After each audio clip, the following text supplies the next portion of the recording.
राधे राधे भक्तों, जय श्री कृष्ण, जय श्री राम। भक्तों, आज हम एक ऐसी प्राणी की बात करने वाले हैं जिसके पंखों की एक फड़फड़ाहट से तीनों लोकों की गति धीमी हो जाती है, जिसकी दृष्टि में अग्नि की लपटें हैं और एक झलक मात्र से शत्रु राख हो जाते हैं, जिसके जन्म के समय पृथ्वी, स्वर्ग और पाताल में भूकंप आया, जिसने स्वर्ग पर आक्रमण किया, इंद्र के वज्र को झेला, देवताओं की सेना को पराजित किया और अमृत कलश चुराकर भी अमर हो गया बिना एक बूंद अमृत पिए। यह कोई साधारण पक्षी नहीं है, यह है गरुड़ राज पक्षी राज सुपर्ण, विष्णु का वाहन, नागों का शाश्वत शत्रु और धर्म रक्षा का जीवित प्रतीक। गरुड़ की कथा केवल शक्ति, वेग और युद्ध की नहीं है, यह मातृभक्ति, निस्वार्थता, प्रतिज्ञा पालन, धैर्य, विवेक और ब्रह्मांडीय संतुलन का महाकाव्य है। उसके स्वर्ण देह, लाल पंख, वज्र के समान तीक्ष्ण नखचक्षु, अनंत शक्ति और दिव्य तेज ने उन्हें लोक परलोक दोनों के अद्वितीय बना दिया है।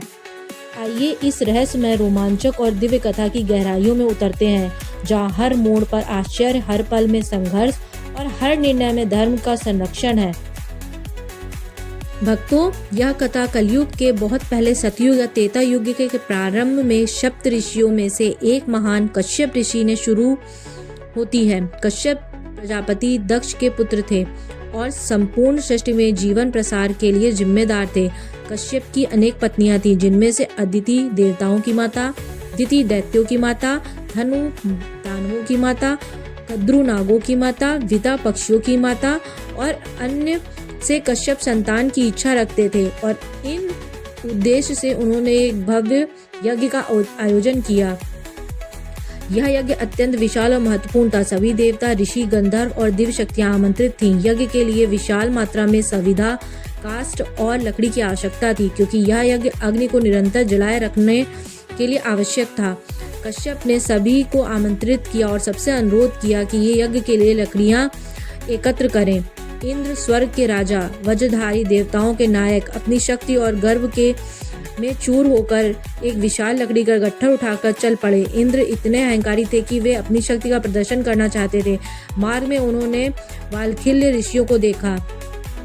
यह 60,000 अंगूठे के आकार के सूक्ष्म ऋषि थे, जो अत्यंत तपस्वी और सिद्ध थे। वे एक छोटी सी लकड़ी की पत्ती को लेकर संघर्ष कर रहे थे, वह भी अधोमुख तपस्या की अवस्था में, अर्थात वे उल्टे लटके हुए थे और अपने तप की शक्ति से लकड़ी ले जाने का प्रयास कर रहे थे। रास्ते में एक पानी का गड्ढा था, जिसमें एक गाय का खुर चिन्ह भर बना था और उसमें पानी भरा था। वाल्खिल्य ऋषि उसे पार नहीं कर पा रहे थे। इंद्र ने उनकी दुर्दशा देखी, किंतु अपने अहंकार और घमंड के कारण उन्होंने उनकी सहायता नहीं की, बल्कि वे उनके ऊपर से ही निकल गए और कुछ लकड़ियों को पैरों तले रौंदते हुए आगे बढ़ गए। यह अपमान वाल्खिल्य ऋषियों के लिए असह्य था। वाल्खिल्यों ने तुरंत एक नए, अधिक शक्तिशाली इंद्र की सृष्टि के लिए यज्ञ आरंभ किया। उनका संकल्प था कि एक ऐसा इंद्र जो वर्तमान इंद्र से अत्यंत गुना अधिक बलवान, तेजस्वी, न्यायप्रिय और विनम्र होगा, जो देवताओं और ऋषियों का सम्मान करेगा। वाल्खिल्य ऋषि अत्यंत सिद्ध थे, वे जो ठान ले वह पूर्ण कर सकते थे। इंद्र भयभीत हो गए। इंद्र ने तुरंत कश्यप के पास जाकर विनती की और क्षमा मांगी। कश्यप ने वाल्खिल्यों को समझाया और एक मध्य मार्ग प्रस्तुत किया। इंद्र का अपराध क्षमा कर दो, उन्होंने वाल्खिल्य ऋषियों से कहा। वो बोले, हमारा संकल्प नहीं रुकेगा, यह नया इंद्र पक्षियों का राजा होगा। कश्यप ऋषि बोले, देवताओं का नहीं तो वो इंद्र के समान शक्तिशाली होगा। वाल्खिल्य ऋषि सहमत हो गए और उन्होंने आशीर्वाद दिया, यह दिव्य संतान कश्यप की पत्नी विता के गर्भ से उत्पन्न हो कि ऐसा पक्षी जो इंद्र के समान शक्तिशाली, स्वाधीन, निर्भीक और धर्म रक्षक होगा। कश्यप की 2 पत्नियां थीं, कद्रु और विता। दोनों दक्ष प्रजापति की पुत्रियां थीं और परस्पर बहनें थीं। एक दिन यज्ञ के बाद कश्यप ने दोनों से पूछा कि वे किस प्रकार की संतान चाहती हैं। कद्रु ने कहा, मुझे 1000 नाग पुत्र चाहिए, जो शक्तिशाली, विषधर और अमर हो। दूसरी तरफ मुझे केवल 2 पुत्र चाहिए, किंतु वे इतने शक्तिशाली हों कि कद्रु के समान पुत्रों के बराबर हों, ऐसा विता ने कहा। कश्यप ने दोनों को आशीर्वाद दिया और ध्यान के लिए वन में चले गए। कालांतर में कद्रु ने 1000 अंडे दिए और विता ने 2। दोनों ने उन्हें गर्भ आर्द्र स्थान पर रखा और दोनों ने 500 वर्ष तक की प्रतीक्षा की। 500 वर्षों के बाद कद्रु के अंडों से एक एक करके 1000 नाग निकले। वासुकी, तक्षक, शेषनाग, कालिया और अन्य सभी महानाग, किंतु विंता अधीन हो गई। उसे लगा कि उसके अंडे कभी नहीं फूटेंगे। उसने एक अंडा तोड़ दिया, उसमें से अरुण निकला। वो आधा विकसित था, उसका निचला शरीर अविकसित था। अरुण प्रातःकालीन सूर्य के समान लाल था, किंतु मध्याह्न सूर्य जितना तेजस्वी नहीं। अरुण ने अपनी माता को श्राप दिया, माँ तुमने मुझे अधूरा जन्म दिया है। इसके फलस्वरूप तुम 500 वर्षों तक कद्रू की दासी बनोगी, जब तक तुम्हारा दूसरा पुत्र तुम्हें मुक्त नहीं करेगा। यदि तुम दूसरे अंडे में धैर्य रखोगी तो तुम्हारा दूसरा पुत्र ब्रह्मांड का सबसे शक्तिशाली प्राणी होगा। यह कहकर अरुण सूर्यदेव का सारथी बनने स्वर्ग चला गया। आज भी सूर्योदय के समय जो लाल रंग दिखाई देता है वह अरुण की उपस्थिति है। विता ने धैर्य रखा और दूसरे अंडे की प्रतीक्षा की। इसी बीच एक दिन कद्रू और विता दोनों बगीचे में घूम रही थी। उन्होंने दूर से एक श्वेत अश्व को देखा जो आकाश में दौड़ रहा था। यह उच्चश्रवा था, समुद्र मंथन से उत्पन्न दिव्य अश्व जो अत्यंत तेज और सुंदर था।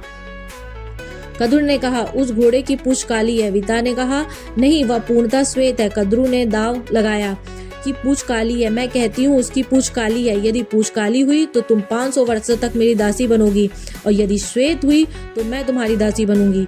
विता सहमत हो गई। उसे विश्वास था कि घोड़े पूर्णतः श्वेत है, किंतु कद्रू ने छल किया। उसने रात में अपने नाग पुत्रों को बुलाया और आदेश दिया, सुबह तुम सभी उस घोड़े की पूंछ में काले रंग के धागे की तरह लिपट जाना ताकि वो काली दिखे। नागों ने मान लिया।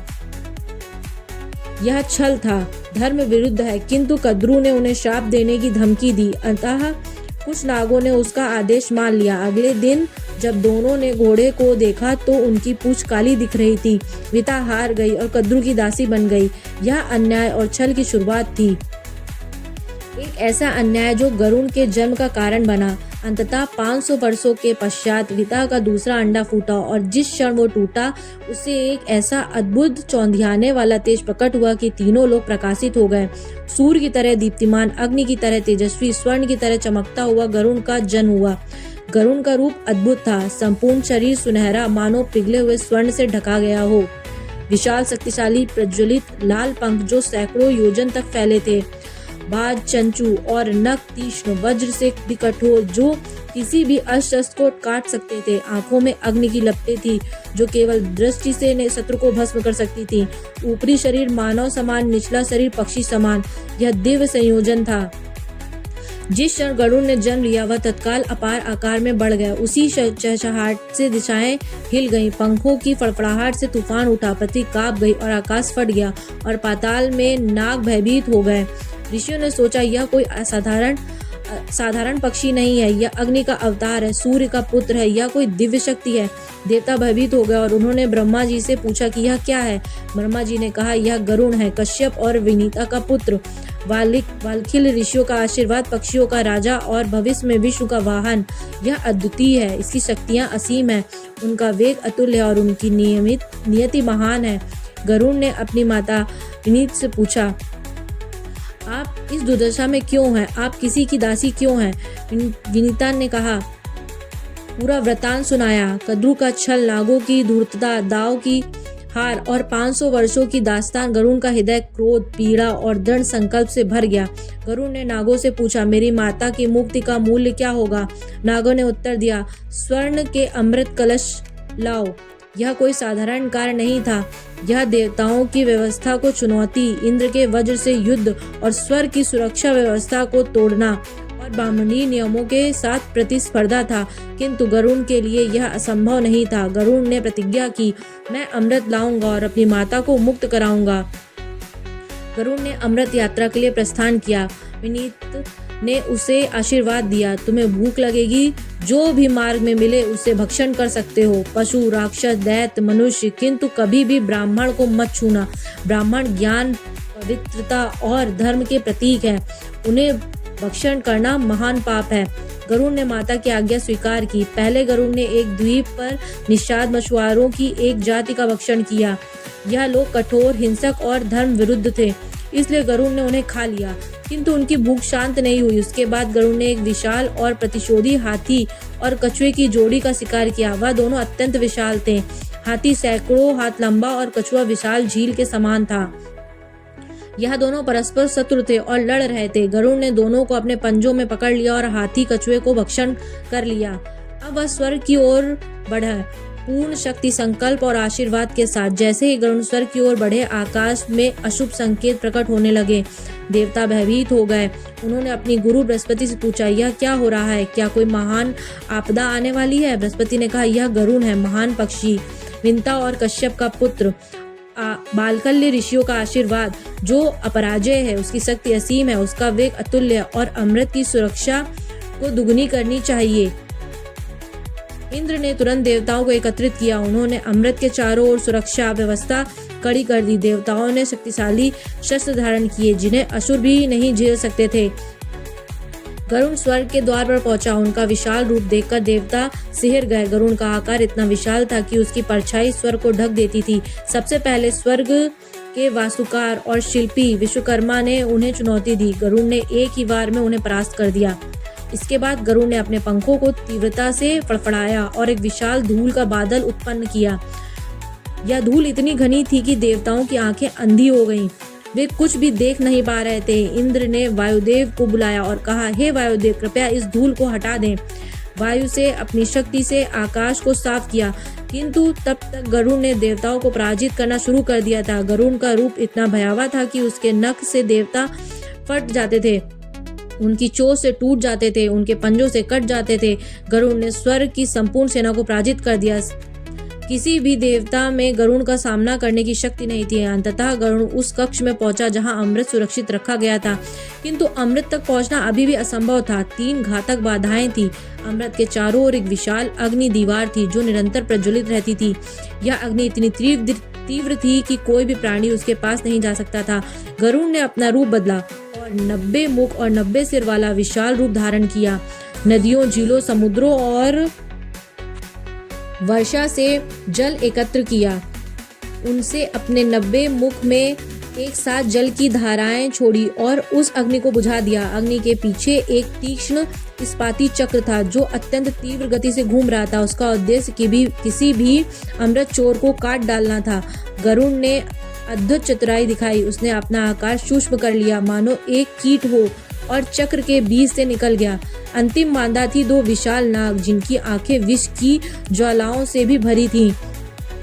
वे अमृत की अंतिम रक्षा पंक्ति में थे। गरुड़ ने अपने पंखों से धूल उड़ाकर नागों को अंधा कर दिया। फिर उसने एक ही बार में उनके सिर काट दिए। मार्ग अब पूर्णतः स्वच्छ था। गरुड़ ने अमृत कलश उठा लिया। उसी क्षण भगवान विष्णु प्रकट हुए। वे गरुड़ की अपार शक्ति, निस्वार्थ मातृभक्ति और दृढ़ संकल्प से अत्यंत प्रभावित थे। भगवान विष्णु ने कहा, गरुड़, तुमने स्वर्ग को पराजित किया, अग्नि को बुझाया, चक्र को पार किया और नागों को मारा, किंतु तुमने अमृत को स्पर्श तक नहीं किया। यह असाधारण है। मानो तुम्हें क्या चाहिए? गरुड़ ने 3 वरदान मांगे। हे प्रभु, मुझे अमरता चाहिए, किंतु मैं अमृत नहीं पीना चाहता।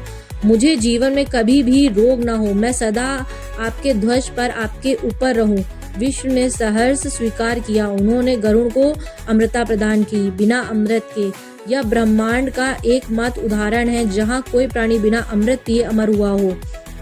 हे प्रभु, मैं आपका वाहन बनने का सम्मान चाहता हूँ। विष्णु ने स्वीकार किया। इस प्रकार गरुड़ विष्णु भगवान के वाहन और दिव्य ध्वज बने, धर्म रक्षा का चिरस्थायी प्रतीक। गरुड़ अमृत कलश लेकर पृथ्वी की ओर उड़ा। मार्ग में इंद्र ने उनको रोका। इंद्र ने कहा, गरुड़, तुम स्वर्ण का अमृत नहीं ले जा सकते हो। गरुड़ ने उत्तर दिया, इंद्र, मैं अपनी माता की मुक्ति के लिए यह ला रहा हूँ। यदि तुम रोकना चाहते हो तो रोको। इंद्र ने वज्र से प्रहार किया, किंतु वज्र गरुड़ को कोई हानि नहीं पहुंचा सका। वो केवल एक पंख को छू गया। गरुड़ ने इंद्र का सम्मान किया क्योंकि वज्र महान ऋषि दधीचि की हड्डियों से बना था और दधीचि ने अपना शरीर त्याग कर देवताओं की सहायता की थी। गरुड़ ने सम्मान पूर्वक एक पंख गिरा दिया। इंद्र अचंभित हुए। उन्होंने कहा, गरुड़, तुम इतने शक्तिशाली हो, फिर भी तुमने अमृत पिया नहीं क्यों? गरुड़ ने उत्तर दिया, मैं केवल अपनी माता की मुक्ति के लिए यह ले जा रहा हूँ। नागों को अमृत मिलाना उचित नहीं है, किंतु मैं अपनी प्रतिज्ञा में बंधा हुआ हूँ। इंद्र और गरुड़ ने एक योजना बनाई। गरुड़ अमृत नागों के सामने रखते हैं। गरुड़ नागों से कहेंगे कि पहले स्नान करके शुद्ध हो जाएं। जब नाग स्नान करने के लिए जाएंगे, इंद्र या उनका पुत्र जयंत अमृत वापस ले लेगा। दोनों ने परस्पर सम्मान और मित्रता स्थापित की। गरुड़ पृथ्वी पर लौटा और अमृत कलश नागों के सामने रख दिया। गरुड़ ने कहा, यह रहा अमृत, किंतु पहले स्नान कर शुद्ध हो जाओ, फिर इसे ग्रहण करना। नाग स्नान के लिए चले गए। इसी बीच जयंत आया और अमृत कलश वापस स्वर्ग ले गया। जब नाग लौटे तो कलश गायब था। वे निराश होकर उस स्थान को चाटने लगे जहां अमृत रखा था, किंतु वहां दर्भकुश की नुकीली घासें थी। घास की तीक्ष्णता से नागों की जीभें 2 भागों में कट गईं। इस प्रकार नागों की जीभ द्विभाजित हो गई। इसके साथ ही नागों की त्वचा त्याग कंचुल की क्षमता मिली। यह अमृत की एक बूंद का प्रभाव था। विता मुक्त हो गई। समय बीतता गया और एक दिन वही गरुड़ जो आकाश के सम्राट थे, भगवान विष्णु के सामने खड़े थे। द्विपक्षी नहीं, धर्म के प्रहरी बनकर विष्णु मुस्कुराए। गरुड़, आज से तुम मेरे वाहन ही नहीं, मेरे सहयोद्धा हो। और उस क्षण से लेकर आज तक दर्शन में मंदिरों में मूर्तियों में विष्णु के साथ गरुड़ का जोड़ा कभी नहीं टूटा। कृष्ण के ध्वज पर जो स्वर्ण पक्षी लहराता था वह भी गरुड़ ही है, धर्म का झंडा। गरुड़ पुराण की कथा भी इसी बंधन से शुरू होती है। विष्णु और गरुड़ के बीच होने वाला संवाद, जहां विष्णु जीवन, मृत्यु और कर्म का रहस्य प्रकट करते हैं। गरुड़ पूछते हैं, प्रभु मनुष्य मरने के बाद कहाँ जाता है? और विष्णु बताते हैं कि मृत्यु के उस क्षण की दिव्य दृष्टि, यमदूतों का आगमन, यमलोक की 247 योजन की कठिन यात्रा, वहां के 16 नगर, वैतरणी की भयावह नदी, चित्रगुप्त का लेखा जोखा और 84 नरक, जहां हर पाप का अपना रूप, अपनी सजा होती है। गरुड़ यह सब सुनते गए और अंत में समझ गए कि जीवन सिर्फ शरीर नहीं, कर्म है, चरित्र है, विचार है। पर गरुड़ की कथा का सबसे गहरा अध्याय नागों से उनका वैर। यह कोई साधारण दुश्मनी नहीं थी, यह 2 शक्तियों का संघर्ष था, अंधकार और प्रकाश का, विष और अमृत का, भूमि और आकाश का। नाग धरती से जुड़े रेंगते हुए, गरुड़ आकाश से मुक्त उड़ते हुए, दोनों ब्रह्मांड के संतुलन के लिए जरूरी। एक पक्षी नीचे ले जाता है तो दूसरा ऊपर उठता है। तो कभी कभी भगवान शांति भी करवा देते हैं, जैसे बुद्ध ने एक बार किया, लेकिन संतुलन बना रहे, यह नियति है। गरुड़ की गाथा सिर्फ धार्मिक संस्कृति नहीं, आज भी देश गरुड़ को अपने राष्ट्रीय प्रतीक के रूप में मानते हैं। भारत के योद्धा गरुड़ कमांडो, इंडोनेशिया का राष्ट्रीय चिन्ह, थाईलैंड की राजमुद्रा, नेपाल की मुद्रा, सब जगह एक ही छवि, 2 पंख फैलाए, शक्ति और संरक्षण का प्रतीक गरुड़।